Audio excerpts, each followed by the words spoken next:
In this video, I will show you how to add music in TikTok Live Studio. So first, go to TikTok Live Studio and make sure to sign in or log in your account here before we start. Alright, so this is the structure of Live Studio. And then go to your browser and go to YouTube Music and then search music.youtube.com. So any music is okay. So for example, Spotify or any music is okay. And then go back to TikTok Live Studio and you will see sources here. Click the plus sign.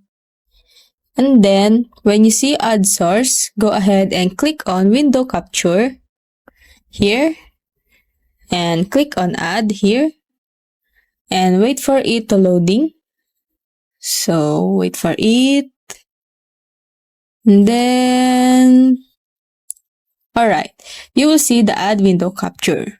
So before that, make sure that your browser is open here.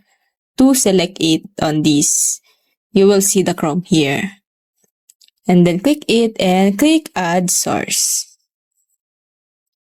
And wait for it and then click on OK.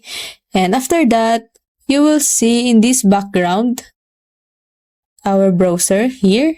I will drag it to see. And then go to your browser. After that, go to your browser and pick the music you want for your TikTok Live Studio. So for example, this, I will play it in 1 second. And you will see the green line in sound. So it means it is effective and it has a sound on TikTok Live Studio. And that's it. Thank you for watching. If it helped you, please like and subscribe.